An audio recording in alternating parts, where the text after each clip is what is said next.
Olá, turma. Estamos iniciando mais um ano, mais um ciclo, o ciclo de 2021. E quero desejar a todos os alunos do nono ano as boas-vindas. Sejam bem-vindos. Me chamo professora Gabriela e sou professora de ciências. Hoje vamos falar sobre matéria e energia. Vamos lá? Matéria é tudo que possui massa e ocupa um lugar no espaço. A matéria é formada por átomos ou por moléculas, as quais são partículas de tamanhos tão reduzidos que não podem ser vistos através dos microscópios convencionais.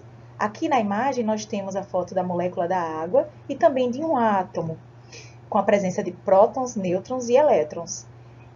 Nós vamos mais à frente estudar um pouquinho a fundo os átomos e as moléculas.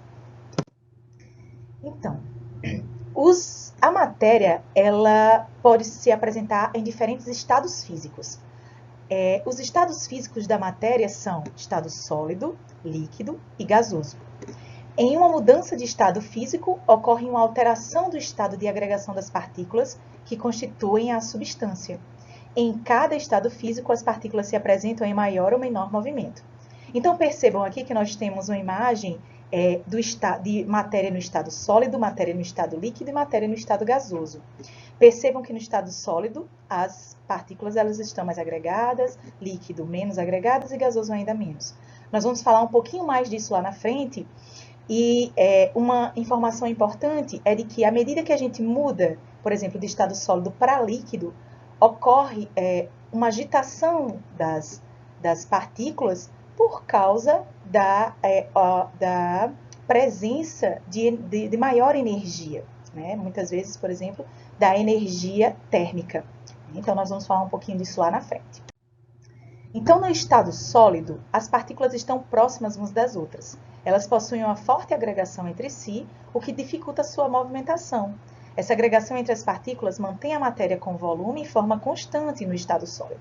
Então, aqui nós temos a matéria no estado sólido, com as partículas bem agregadas, o que mostra que elas têm, então, volume e forma constante. Essa forma não muda. Se você colocar essa matéria no outro recipiente, não vai ter, essa matéria ela não vai mudar a sua forma, tá bom? Então, o estado sólido é caracterizado por isso, pela agregação entre as partículas. No estado líquido, as partículas encontram-se mais afastadas umas das outras do que no estado sólido. Com isso, seus movimentos ganham mais liberdade. A matéria no estado líquido é caracterizada por apresentar volume constante, mas sua forma se altera conforme o recipiente que a contém. Então, nós temos aqui a matéria no estado líquido. Percebam que as partículas elas se encontram menos agregadas do que o estado sólido e elas têm um pouco mais de movimento. Então, o volume no estado líquido ele se mantém constante, mas a forma não. Percebam que quando a gente coloca água num copo, a água ela toma a forma do copo, tá bom? No estado gasoso, as partículas apresentam maior distância entre si, se comparadas com o estado sólido e líquido. Por esse motivo, elas têm uma grande movimentação e a matéria não apresenta volume e forma. Então, aqui nós temos o estado gasoso, no qual nós temos as partículas bem afastadas, com maior movimento do que o líquido e também do que o sólido. E a matéria, nesse estado, ela não apresenta nem forma, nem volume. Então, aqui a gente tem a água no estado gasoso. Percebam que ela não apresenta nem forma, nem volume, tá? Mudanças de estado físico da matéria. Então, eu apresentei para vocês os estados físicos, né? Sólido, líquido, gasoso e algumas características de cada um desses estados. Porém, a matéria ela pode mudar de estado físico. E é isso que nós vamos falar um pouquinho, sobre o que acontece com as partículas nesse processo de mudança de estado físico. Então, a matéria pode sofrer transformações físicas, passando de um estado físico para outro, quando há variações de temperatura e pressão. Entretanto, a composição da matéria permanece inalterada, não ocorrendo formação de nova substância. Por exemplo, na água. A água aqui no estado sólido, água no estado líquido e água no estado gasoso. Então, se nós aumentarmos a temperatura da água no estado sólido, ela vai mudar para o estado líquido. E consequentemente, se continuarmos aquecendo a água, ela vai mudar para o estado gasoso. Então, percebam que esse aumento da energia térmica, né, da temperatura, provocou essa mudança de estado físico. Tá? E nós vamos falar um pouquinho mais sobre o que acontece. Quais são essas mudanças? Então, a primeira que nós vamos falar é a fusão. A fusão é a transformação do estado sólido para líquido. Então, no exemplo, a gente utiliza aqui o gelo. Ao retirar gelo do congelador ou freezer e colocar o gelo em um recipiente a temperatura ambiente, passados alguns instantes, o gelo irá derreter. Nesse momento está ocorrendo a fusão. O gelo está passando do estado sólido para líquido. Durante esse processo, as partículas que formam o gelo recebem energia térmica do ambiente, ocorrendo um aumento gradativo em sua agitação. Dessa forma, as interações entre as partículas diminuem, elas ficam mais distantes entre si. A água perde sua forma sólida, passando a ocupar o espaço do recipiente em que se encontra. Então, na fusão, a gente tem essa mudança do estado sólido para líquido, ocorre um aumento do ganho da energia, nesse caso da energia térmica, porque no nosso exemplo a gente tem o gelo, e ele está no ambiente recebendo a energia, o calor do ambiente.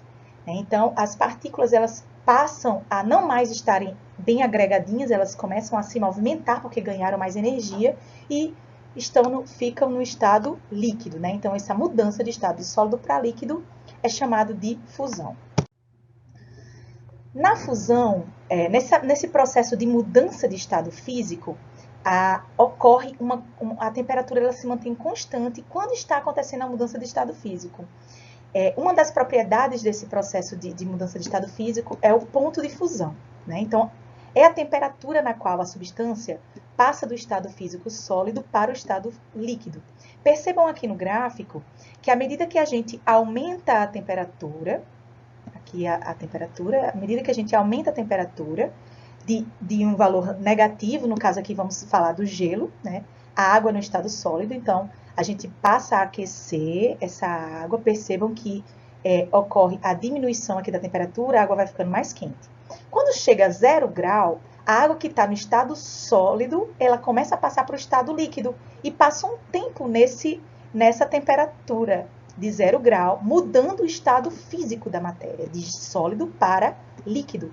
E nesse tempo, a temperatura ela se mantém constante em 0 graus Celsius.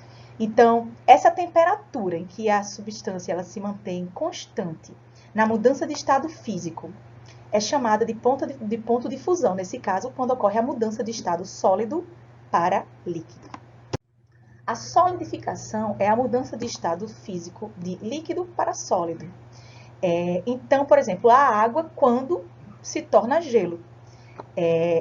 A temperatura de solidificação também é a mudança de estado líquido para sólido, é também 0 graus Celsius. Assim como a mudança, a fusão acontece a 0 graus Celsius, a solidificação, que é o contrário, a mudança de líquido para sólido, ou seja, a formação de gelo, por exemplo, acontece a 0 graus Celsius. A vaporização ou evaporação é a mudança de estado físico de líquido para gasoso, que ocorre de forma lenta. Veja aqui as roupas no varal, né? Elas estão com água, assim que a gente coloca no varal, a roupa está molhada. Sendo que depois de um tempo, com a ação do sol, do calor do sol, do vento, essa água, ela evapora, né? Ela se torna vapor, gás. E aí, ela muda do estado líquido para gasoso, tá certo? Então, essa é a evaporação, quando ela acontece de forma lenta. Porém, existe também a ebulição, que é a mudança de estado físico de líquido para gasoso também, mas sob a ação de uma quantidade de energia térmica. Nesse caso aqui, ó, a água aquecida na chama de um fogão. Então, quando ocorre essa mudança de estado líquido para gasoso, de forma acelerada, né, por causa de uma fonte de energia térmica, nesse caso o fogão, então a gente tem a chamada ebulição. No processo de ebulição, quando acontece, por exemplo, o aumento da temperatura, a gente vai colocar água no fogo, né? Então, você começa a aumentar a temperatura por causa da chama do fogão. Quando chega aproximadamente ali a 100 graus Celsius, essa temperatura ela começa a ficar estável ali nos 100 graus Celsius e é nesse momento que ocorre a mudança de estado físico de líquido para gasoso, quando a gente começa a ver a água borbulhando na panela. Né? Então, ali está ocorrendo a mudança de estado físico de líquido para gasoso. E nesse momento, a temperatura na qual a substância passa do estado líquido para gasoso é chamado de ponto de ebulição. A condensação é uma outra mudança de estado físico, na qual ocorre a mudança de estado gasoso para líquido. É um pouquinho diferente, porque até agora a gente falou de alguns estados que a gente tem um aquecimento da água. E agora a gente vai ter um sentido inverso. Por exemplo, aqui também no exemplo da panela. A gente coloca a panela no fogão e uma tampa. Quando a gente tira essa tampa de cima da panela, a gente vê que ela está cheia de gotículas de água. E isso é o processo que a gente chama de condensação. O vapor da água encontrou a tampa da panela que está mais fria do que no interior da panela. Então, a água ela passa do estado gasoso para líquido. Né? Então, ocorre a condensação, que é a mudança de estado físico gasoso para líquido. A sublimação é a mudança de estado físico sólido direto para o estado gasoso. Então, uma substância sólida passa direto para gasoso, sem passar pelo estado líquido. Então, isso acontece com algumas situações. Nesse caso, eu trouxe a naftalina, que é um repelente natural contra baratas. Às vezes, as nossas mães colocam a naftalina nas nossas roupas, para evitar que as baratas cheguem ali nos lençóis. Então, a naftalina acontece a mudança direto do estado sólido para gasoso. Sublimação. E como essas mudanças de estado físico acontecem na natureza? Né? É possível a gente entender um pouquinho disso quando a gente analisa o ciclo da água. Né? Então, por exemplo, a água é uma substância indispensável para a vida na Terra, no planeta, né? Para a sobrevivência na Terra. E a gente tem o ciclo da água envolvendo as diversas mudanças de estado físicos que eu falei aqui para vocês. Então, eu vou falar um pouquinho do que acontece. Então, a água que está na superfície dos ambientes aquáticos, de rios, de oceanos, quando recebem o calor do sol, elas começam a evaporar, passar do estado líquido para gasoso.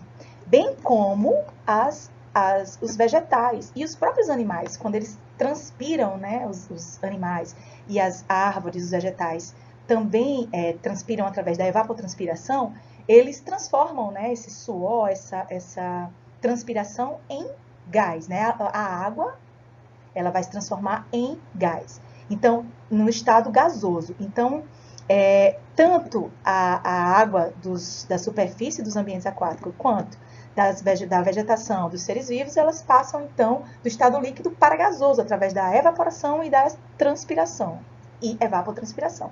Então, essa água, ela vai chegar na atmosfera, ela vai atingir temperaturas mais baixas e vai sofrer a condensação, que é a mudança de estado gasoso para líquido, se transformando em gotículas de água, né, e formando as nuvens. Então, essas nuvens, essas gotículas de água, elas vão se armazenar, né, vão se transformar, vão se tornarem pesadas e em um determinado momento vai haver a precipitação, a chuva. E essa água da chuva, ela vai novamente reabastecer os ambientes naturais, né, os oceanos, os rios, os lagos, e também vai ser utilizada pelas plantas novamente para sua sobrevivência e manutenção da vida. Além disso, a água da chuva, ela reabastece o lençol freático. O lençol freático é como se fosse um rio que existe embaixo da terra, que é utilizado também para o reabastecimento dos próprios rios superficiais e também de lagoas. Além disso, nas capitais, nos ambientes urbanos e também nos ambientes rurais, a água do lençol freático é utilizado nos poços. Né? Então, turma, por hoje é só. Ficamos por aqui com a nossa aula sobre matéria e energia. Muito obrigada!